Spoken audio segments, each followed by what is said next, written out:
ritme kota yang bergerak semakin cepat, banyak orang mencari cara untuk kembali menemukan jeda. Jeda dari pekerjaan, dari kemacetan, dari berbagai tuntutan yang datang silih berganti setiap hari. Tak jauh dari pusat kota Samarinda, berdiri sebuah ruang hijau yang tumbuh dari mimpi sederhana. Sebuah tempat bernama Rumah Kebun Samarinda. Di lahan ini, beragam tanaman tumbuh berdampingan, mulai dari tanaman hias, sayuran, buah-buahan, hingga koloni lebah kelulut yang menghasilkan madu.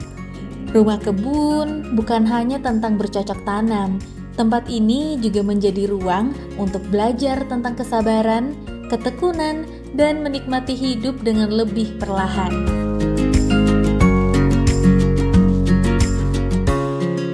Di balik rumah kebun adalah Novia, seorang pecinta tanaman yang memilih mengubah lahannya menjadi ruang hijau yang produktif sekaligus menenangkan. Saya memang dari dulu hobinya bertanam, ya mulai dari tanaman yang kita sering konsumsi aja, kemudian beralih juga ke bunga dan ada tanaman hias. Waktu itu sih karena zaman COVID ya, jadi kepikiran sama suami gimana kalau misalnya kita bikin deh suatu tempat di mana kita bisa melepas stres. Kebetulan kan suami saya itu kerjanya dari jam 3:30 subuh sudah berangkat, kemudian sampai di rumahnya jam 8 malam. Jadi kalau cuti pengennya ke tempat yang memang bisa rilis gitu ya. Nah akhirnya kita dari hobi itu kita pelan-pelan, kita bikin yuk tempat yang dimana kita bisa quality time bersama keluarga.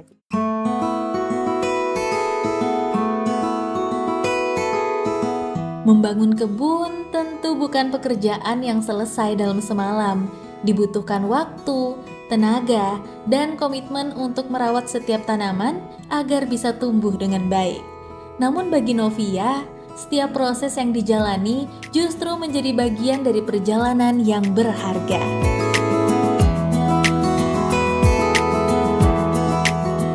Selain berbagai jenis tanaman, rumah kebun juga memiliki budidaya lebah kelulut yang menjadi salah satu daya tarik tersendiri. Lebah tanpa sengat ini menghasilkan madu dengan cita rasa khas yang berbeda dari madu pada umumnya. Madu kelulut itu beda ya dari lebah biasa, karena lebah kelulut itu kan lebah tak bersengat ya, dia stingless bee. Jadi proses pemanennya juga nggak sama seperti madu umumnya. Jadi kita buka dulu kotak kelulutnya, terus kita ambil satu persatu, ada alat khususnya. Jadi kita lubangi pot madunya itu, baru kita sedot satu-satu. Dan untuk rasanya pun juga beda. Kalau lebah kelulut itu menghasilkan madu yang manis, asam, segar dia. Jadi seperti ada hint lemonnya gitu. Nah, gitu. Terus segar ya di tenggorokan, dan dia baunya juga berbeda. Oh, beda-beda. Bahkan setiap koloni itu dia menghasilkan warna dan bau yang berbeda, tergantung dari jenis bunga yang mereka ambil.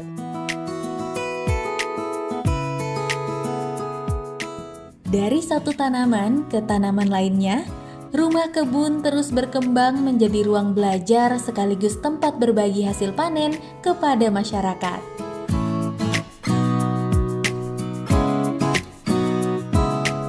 Bagi sebagian orang, berkebun mungkin dianggap sebagai pekerjaan yang melelahkan dan kotor.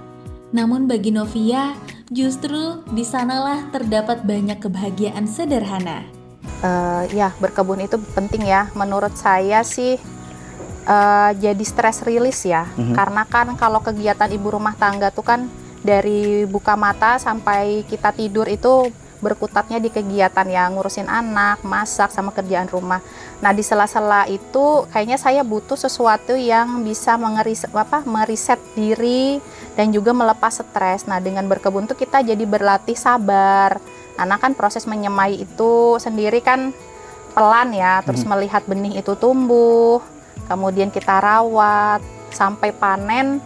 Itu memang melatih kesabaran dan konsistensi. Kalau berkebun itu ya memang capek. Kita kerjaan apa sih yang nggak capek, bahkan kalau kita tidur terus pun juga capek menurut saya ya. Tapi apakah itu jadi sesuatu yang tidak menyenangkan kalau kita berkeringat gitu. Kita bisa kok ambil sisi positif dari berkebun itu, karena dari berkebun itu nantinya jiwa kita tuh jadi lebih sabar, lebih konsisten ya, karena merawat itu memang nggak bisa kayak sekali tanam, oh dia harus langsung subur, tuh nggak bisa. Pasti memang harus konsisten, pelan-pelan, menikmati setiap prosesnya itu. Jadi berkebun itu ya esensinya memang ya kotor, main tanah, tapi disitulah letak seru. Merawat tanaman mengajarkan bahwa setiap pertumbuhan membutuhkan waktu. Tidak semua benih langsung tumbuh dan tidak semua hasil bisa dinikmati dengan cepat. Pelajaran yang sederhana, namun seringkali relevan dengan kehidupan sehari-hari.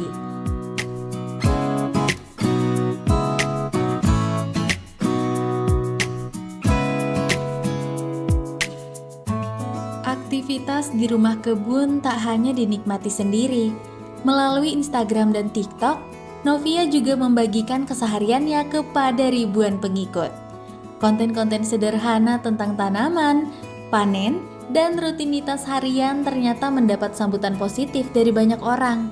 Karena saya tuh suka mendokumentasikan sesuatu ya, supaya momen-momen yang dilakukan itu nggak terlewat atau terlupakan.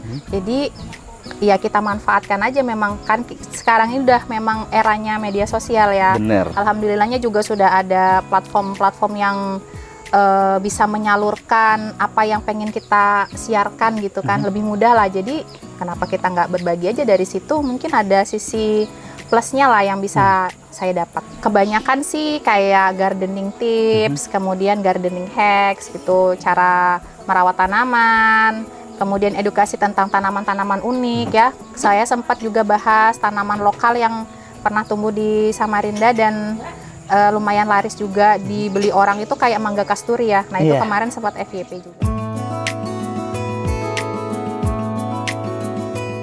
Di tengah derasnya arus informasi digital, banyak orang justru menemukan ketenangan melalui cerita-cerita sederhana yang dekat dengan alam. Rumah kebun juga erat dengan konsep slow living, sebuah cara pandang yang mengajak seseorang menjalani hidup dengan lebih sadar dan tidak selalu terburu-buru. Sebenarnya dulu nggak terpikiran ya ada tren slow living itu. Saya rasa slow living itu baru sekitar 3 tahunan terakhir ini ya. Jadi baru paham, oh ternyata apa yang kami jalanin itu ya slow living yang mungkin digaungkan selama ini. Kalau berhubungan, iya berhubungan. Jadi kalau slow living itu kan artinya kita melambat ya, melambat, menikmati proses, kemudian kita nggak terburu-buru, nggak tergesa-gesa terhadap pencapaian sesuatu. Kalau di kebun ini kita lebih menghargai proses menyemai, proses merawat, proses panen, sama dengan hal-hal yang kadang-kadang memang kita nggak terpikir, oh ternyata hal-hal gitu tuh penting loh untuk diri kita. Slow living bukan berarti hidup lambat tanpa tujuan, melainkan memberi ruang untuk menikmati proses dan menghargai hal-hal sederhana yang sering terlewatkan. Dari bertanam dan berkebun itu kita jadi belajar bahwa hal-hal kecil itu ternyata memang harus disyukuri. Kita belajar jadi belajar lebih jadi orang yang sabar, kemudian melihat proses, menyatu dengan alam, megang tanah, itu tuh jadinya oh ternyata dari tanah ini bisa ditumbuhi tanaman yang bermanfaat untuk manusia. Memulai sesuatu itu karena di era yang dar-der-dor ini ya, kalau kita bawa uang 100.000 ke pasar aja berasanya 10.000, mungkin dari saya yang penting itu jangan berhutang. Pertama itu tidak berhutang, kemudian bergayalah sesuai dengan isi dompet. Kemudian ya menikmati apa yang ada. Jadi nggak perlu berlari, tidak perlu tergesa-gesa, pengen sesuatu yang susah digapai. Mulai aja dulu dari hal-hal kecil, ya yang penting waktu, kemudian kesehatan, keluarga dan diri sendiri itu jadi fokusnya. Di tengah kesibukan kota, rumah kebun menjadi pengingat bahwa harapan bisa tumbuh dari mana saja, dari sebidang tanah, dari satu bibit yang ditanam hingga dari keberanian untuk memulai hal kecil yang memberi makna. Karena pada akhirnya, seperti tanaman yang tumbuh perlahan, setiap orang juga memiliki waktunya sendiri untuk berkembang.